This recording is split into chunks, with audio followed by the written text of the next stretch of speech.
बिस्मिल्लाहिर्रहमानिर्रहीम अस्सलाम वालेकुम। आज का हमारा जो टॉपिक है वो क्लास नाइन्थ बायोलॉजी से चैप्टर नंबर 4 का लेक्चर नंबर 7 है। Significance of mitosis. Significance of mitosis के माइटोसिस के क्या सिग्निफिकेंस हो सकते हैं, माइटोसिस के क्या फ़ायदे हो सकते हैं हमारी ज़िंदगी के अंदर। तो सिग्निफिकेंस ऑफ माइटोसिस है, ठीक है। माइटोसिस का हमने पूरा प्रोसेस जो है वो डिटेल से स्टडी किया हुआ है। तो आज हम देखने चाहते हैं कि इसके क्या क्या फ़ायदे हो सकते हैं। तो सबसे पहले देखें, हमारी बुक में एक फ़ायदा लिखा हुआ है, एक सिग्निफिकेंस लिखा हुआ है। वो कहता है कि जेनेटिक स्टेबिलिटी। वो क्या है कि जेनेटिक स्टेबिलिटी किस तरह माइटोसिस जेनेटिक स्टेबिलिटी लाती है लिविंग ऑर्गेनिज्म के अंदर। तो याद रखें, हमारे पास जेनेटिक स्टेबिलिटी का क्या मतलब है कि यहाँ पे हम जेनेटिक स्टेबिलिटी एक ही जिसको कहेंगे कि वो हमारे पास है कि हम मेंटेनेंस कर रहे हैं। किस चीज़ की हम मेंटेनेंस कर रहे हैं? नंबर ऑफ क्रोमोसोम्स की मेंटेनेंस ऑफ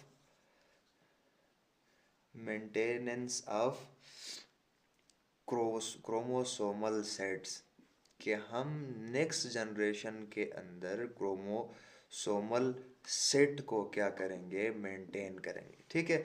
मींस क्या है कि हमारे पास हमने माइटोसिस में पढ़ा था कि एक पेरेंटल सेल डिवाइड होके 2 डॉटर सेल्स में आता है। जैसे सपोज हमारे पास ये एक पेरेंटल सेल है, तो ये सेल जब डिवाइड होगा तो इससे कितने डॉटर सेल्स बनेंगे? 2 डॉटर सेल्स बनेंगे, ठीक है। तो जेनेटिक स्टेबिलिटी को मेंटेन रखने का मतलब क्या है कि हर डॉटर सेल जो होगा, हर डॉटर सेल, हम कह सकते हैं कि ईच डॉटर सेल, हर डॉटर सेल होगा, यानी माइटोसिस के दरमियान, माइटोसिस के दौरान, माइटोसिस के प्रोसेस से जब सेल डिवाइड होगा तो उससे 2 डॉटर सेल्स बने, एक ये 2 डॉटर सेल्स बनेंगे, ठीक है। तो ईच डॉटर सेल के अंदर जो क्रोमोसोम होंगे वो रिसीव करेगा, ईच डॉटर सेल रिसीव, यानी दोनों डॉटर सेल्स में कितने chromosome receive? Equal number of chromosome. क्या होंगे उसके अंदर? इक्वल नंबर ऑफ क्रोमोसोम्स आ जाएंगे, ठीक है। किसके इक्वल होंगे? देखें, equal number of chromosome as in parental cell, जैसे कि उस पेरेंटल सेल के अंदर क्रोमोसोम्स मौजूद थे, ठीक है। फॉर एग्जांपल, हमारे पास ये एक पेरेंटल सेल है जिसमें 46 क्रोमोसोम्स थे। तो अब डिवीजन से, माइटोसिस के प्रोसेस से ये जो 2 डॉटर सेल्स बन गए, ये हमारे पास कौन सा सेल है? पेरेंटल सेल है। तो ये दोनों कौन से सेल है? ये भी डॉटर सेल है और ये भी डॉटर सेल है। तो इस पेरेंटल सेल को हमने डिवाइड करवा के कितने बनवाए? 2 सेल्स बनवाए, ठीक है। तो दोनों सेल्स के अंदर क्रोमोसोम की तादाद इक्वल होगी जैसा कि पेरेंटल सेल के अंदर मौजूद है, ठीक है। तो इसको हम कहेंगे जेनेटिक स्टेबिलिटी, कि हम क्रोमोसोमल सेट को, क्रोमोसोमल नंबर को मेंटेन करवाएंगे किसके अंदर? नेक्स्ट सेल के अंदर, जो नेक्स्ट डॉटर सेल होगा उसके अंदर। इसको हम कहते हैं जेनेटिक स्टेबिलिटी को क्या रखना? मेंटेन रखना। दूसरा जो हमारे पास मेन इसका जो इम्पोर्टेंट है वो हमारे पास है डेवलपमेंट एंड ग्रोथ, कि हमारे पास डेवलपमेंट है और दूसरी चीज़ क्या है? ग्रोथ है, ठीक है। कि अब यहाँ पे 2 चीज़ें हैं, देखो, एक है हमारे पास डेवलपमेंट है और दूसरा हमारे पास प्रोसेस है ग्रोथ का, ठीक है। डेवलपमेंट हम किस चीज़ को कहते हैं? किसी चीज़ का बनना। ग्रोथ हम किसको कहते हैं? किसी चीज़ का साइज में बढ़ना। देखो, हमारे पास जितने भी मल्टी सेलुलर ऑर्गेनिज्म है, ठीक है, तो वो किससे बनता है? एक सिंगल सेल से बनता है। जैसे देखो, हम कह सकते हैं कि कंप्लीट, हमारे पास अगर एक कंप्लीट क्या बनता है? ऑर्गेनिज्म बन जाता है। एक कंप्लीट ऑर्गेनिज्म जब वो बनता है तो वो कैसे बनता है? फॉर्म किस चीज़ से बनता है? From single cell. एक सिंगल सेल से एक ऑर्गेनिज्म बन जाता है। वो सिंगल सेल हमारे पास क्या है? हमारी बॉडी के अंदर सिंगल सेल हम किस चीज़ से बनते हैं? जाइगोट से। तो so zygote is a single cell. इस सिंगल सेल से हमारी पूरी बॉडी बन जाती है, ठीक है। किससे बनती है? By the process of mitosis. अब ये क्या है? डेवलपमेंट है। फॉर एग्जांपल, हमारे पास यहाँ पे जाइगोट का सेल है। ये जाइगोट का सेल जो है ये कन्वर्ट होता है किसके अंदर? इससे हमारे पास बन जाता है एक छोटा सा बच्चा, एक छोटी सी बेबी बन जाता है। ठीक है, अब ये क्या है, डेवलपमेंट, बेबी का बनना क्या है, डेवलपमेंट है। ठीक है, अब यहाँ से इस जाइगोट से हमारे पास बच्चा बनेगा तो किस प्रोसेस के ज़रिए बनेगा, यहाँ पे जो डिवीजन ऑफ सेल होगी उसको हम कहेंगे माइटोसिस का प्रोसेस। ठीक है, एंड फर्दर हमारे पास ये जो बेबी है ये एक बड़ा ऑर्गेनिज्म बन जाता है। ठीक है, कैसे, फॉर एग्जांपल इसके अंदर सेल डिवीजन होगी, इसके साइज में, इसके ग्रोथ में इजाफा होगा, तो एक मुकम्मल, एक परफेक्ट, एक कंप्लीट हमारे पास ऑर्गेनिज्म बन जाता है। तो उस ऑर्गेनिज्म बनने के दौरान यहाँ पे जो सेल डिवीजन का प्रोसेस होगा उसको भी हम कहेंगे माइटोसिस का प्रोसेस होगा। ठीक है, ये भी हमारे पास क्या है, माइटोसिस ही है। तो माइटोसिस के ज़रिए किसी ऑर्गेनिज्म बनता भी है और उसकी ग्रोथ में भी इजाफा होता है। मतलब क्या है कि एक बच्चे के पैदा होने से लेकर मरते दम तक जितनी भी सेल डिवीजन होगी उसको हम कहेंगे ये कौन सा प्रोसेस के जरिए होगा, माइटोसिस का प्रोसेस होगा। ठीक है, तीसरा जो हमारे पास मेन एंड इम्पोर्टेंट, हमारे पास जो इम्पोर्टेंस है, सिग्निफिकेंस है किसी का माइटोसिस का, उसको हम कहेंगे सेल रिप्लेसमेंट। क्या है, सेल रिप्लेसमेंट। के सेल का क्या होना, रिप्लेस मीन एक सेल की जगह में दूसरा सेल आ जाना। ठीक है, अब ये सेल रिप्लेसमेंट का प्रोसेस कैसे होगा। ठीक है, तो याद रखें सेल रिप्लेसमेंट कहाँ पे होगी, हमारे पास बॉडी के अंदर बहुत सारे जगह हैं जहाँ पे सेल क्या होते हैं, रिप्लेस होते हैं। तो पहला सेल हम एग्जांपल लेते हैं किस चीज़ का, ब्लड सेल का। ठीक है, हमारे पास जैसे ब्लड सेल है। ठीक है, ब्लड सेल के अंदर हमें पता है कि कौन से सेल होते हैं, RBC, रेड ब्लड सेल्स होते हैं। ठीक है, अब जो रेड ब्लड सेल्स हैं इनका टाइम, इनका लाइफ टाइम अगर हम देखें तो वो कितनी होती है, 120 डेज, यानी 120 दिन एटलीस्ट। ये हमारे पास अप्रोक्सीमेटली बन जाते हैं 4 मंथ्स। उसके बाद हमारे पास क्या होते हैं, वो सेल्स दोबारा बनते हैं। ठीक है, अगर हम कहें तो हमारे पास देखें कि इन 1 मिनट्स, अगर हम कहें कि 1 मिनट के अंदर हमारे पास थाउजेंड्स ऑफ क्या, RBC क्या हो जाते हैं, रिप्लेस हो जाते हैं, बनते भी हैं और डैमेज भी होते हैं। 1 मिनट के अंदर थाउजेंड्स ऑफ RBC सेल्स वो बनते भी हैं और दोबारा से डैमेज भी होते हैं। अब ये किस प्रोसेस के ज़रिए बनते हैं, ये भी, इनमें भी जो प्रोसेस होगा वो प्रोसेस कौन सा होगा, उसको हम कहेंगे माइटोसिस का प्रोसेस। ये भी कौन सा प्रोसेस होगा, माइटोसिस का प्रोसेस होगा। ठीक है, और याद रखें हमारे पास जो RBC हैं वो कहाँ पे बनते हैं, वो हमारे पास बोन मैरो में बनते हैं। ठीक है, हमारे पास रेड बोन मैरो जो है वहाँ पे हमारे पास कौन से सेल बनते हैं, RBC की सेल बनते हैं। ये हमारे पास रेड बोन मैरो के अंदर बन जाएंगे। ठीक है, क्लियर है। अब नेक्स्ट हमारे पास देखो, दूसरा हमारे पास है स्किन सेल्स है। देखो दूसरे सेल्स हमारे पास, हम कहते हैं हमारे पास स्किन सेल्स।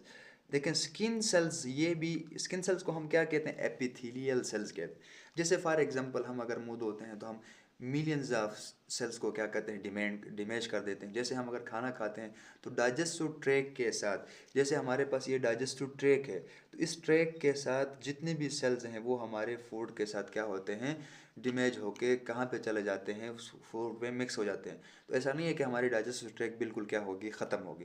तो यहाँ पे जो सेल रिप्लेस होंगे, जो डिमेज सेल होगा उसकी जो जगह लेगा कि इस सेल के अंदर ये सेल्स भी किसके प्रोसेस के ज़रिए होंगे, स्किन सेल जब रिप्लेस होंगे तो ये भी किसके ज़रिए, by the process of mitosis. यहाँ भी क्या इन्वॉल्व होगी, माइटोसिस का प्रोसेस इन्वॉल्व होगा। ठीक है, तो सेल रिप्लेसमेंट में भी किसका रोल है, माइटोसिस का प्रोसेस का, माइटोसिस का ही रूल है। नेक्स्ट हमारे पास जो थर्ड, जो फोर्थ जो इम्पोर्टेंट है, सिग्निफिकेंस है किस चीज़ की, माइटोसिस की, वो हमारे पास है रीजनरेशन। वो हमारे पास क्या है, रीजनरेशन का प्रोसेस है। याद रखें रीजनरेशन का प्रोसेस, सम ऑर्गेनिज्म, कुछ ऑर्गेनिज्म के अंदर, बाज़ ऑर्गेनिज्म के अंदर, सम ऑर्गेनिज्म, कुछ ऑर्गेनिज्म हमारे पास ऐसे होते हैं, हैव, उनके पास एबिलिटी होती है, हैज़ एबिलिटी, एक इस तरह की एबिलिटी पाई जाती है जो क्या करते हैं, वो रीजनरेट करते हैं दियर कटिंग पॉट्स को। ठीक है, एबिलिटी टू रीजनरेट, कि ये दोबारा से क्या करेंगे, रीजनरेट करेंगे किस चीज़ को, दियर कटिंग पार्ट या लॉस पार्ट्स ऑफ बॉडी। ठीक है, अपनी बॉडी के जो हिस्से हैं वो कट चुके हो तो उसको वो क्या करते हैं, दोबारा से रीजनरेट करते हैं। तो इस प्रोसेस को हम क्या करते हैं, दोबारा बना लेते हैं, इसको हम रीजनरेशन कहते हैं। ठीक है, अब आपकी बुक ने एग्जांपल ली है किस चीज़ की, स्टार फिश की। ठीक है, यानी स्टार फिश की उसने एग्जांपल ली है। देखें, अगर हम स्टार फिश को देखें तो उसका जो हमारे पास, जैसे ये स्टार फिश बनी हुई है, ठीक है, ये इसके स्टार फिश के क्या है, आर्म्स हैं।